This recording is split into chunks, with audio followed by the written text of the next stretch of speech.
Hello, YouTube. It's me, John Avenger, once again, and welcome back to another female-driven movie month. Now, I reviewed this movie before, but it was a long time ago, and it was on my other camera, and the picture quality was horrible. So I want to do it on a much better resolution. And this is a 1995 superhero movie starring a woman, very gorgeous actress from back in the 80s and the 90s, Joan Severance, and that is the original film the Black Scorpion, the original Black Scorpion movie. Now, I saw that Justice Has a Nasty Sting. Yeah, I saw this movie a couple years ago. I got it at a thrift shop. I wanted to see it because it was R-rated, and it was an R-rated superhero movie before Marvel did Blade and Logan and Deadpool, and and DC did before they did some of their animated R-rated films. Yeah, this film still holds up. It's a TV movie, but it's a really well done TV movie for what it is. Let me read the synopsis. As a street pounding undercover cop, Darcy Walker, played by Joan Severance, must confront slime balls every day on both sides of the law.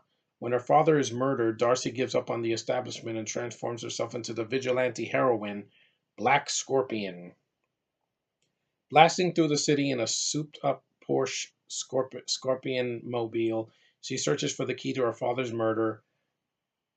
Along the way, she discovers a conspiracy of the darkest kind. Can she stop her nemesis to break the breathtaker before he destroys the city? Yeah, it's a really fun movie. Like if you've never seen this movie, never heard of it, it's basically like if you had an R-rated Power Rangers, but without the robots, and you had a sexy female in like a black you know S&M outfit in a way, but it's not too tasteless. It's pretty sexy for what it is. I mean, look at the picture right there. Joan Severance is a goddess. And the villain is he has like he looks like one of like a Power Rangers villain, the Breathtaker.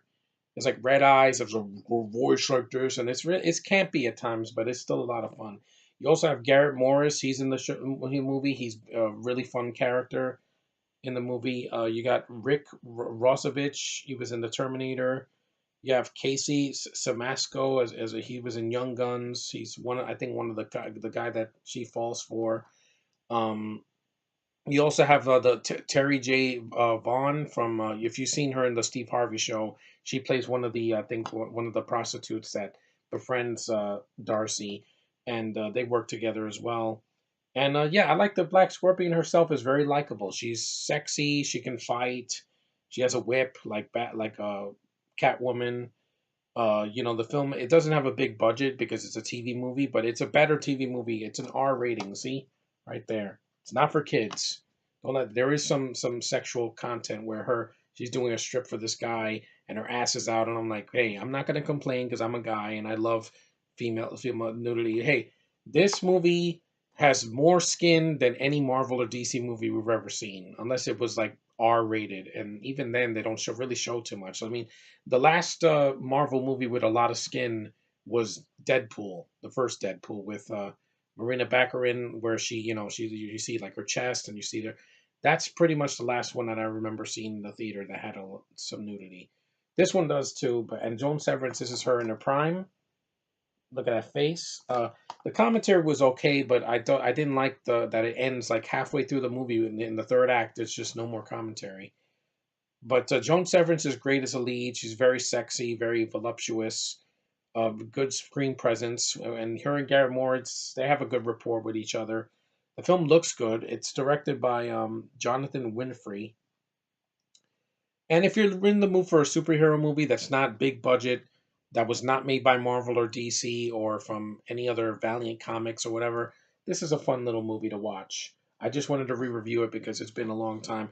There are flaws, like I said. The film is short. It's only about 90 minutes, so you're not going to get too much stuff here. But it goes at a fast pace. The Black Scorpion when she finally shows up, it's really cool to see her in her outfit.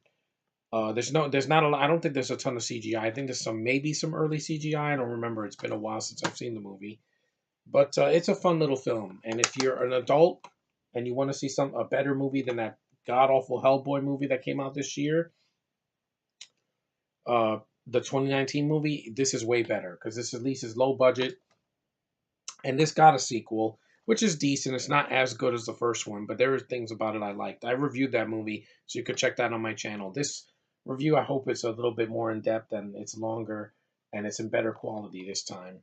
But Joan Severance, I really like her as an actress. I wish she would, do something mainstream again. I miss her. She has like white hair now. Still a badass, still a gorgeous woman, and very talented. And it's got a talented cast in it. And if you're, like I said, if you're in the mood for an R-rated superhero movie that you haven't heard of, this is definitely a hidden gem. I like this film. It's definitely female driven and it doesn't have agendas behind it, which is a nice change of pace.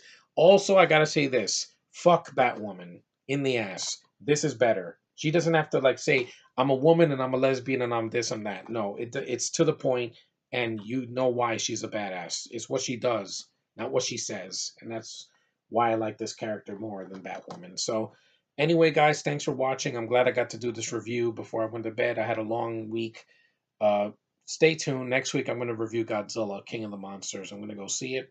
I'll put a review before I go on vacation. And see you guys in the next one anyway. Bye.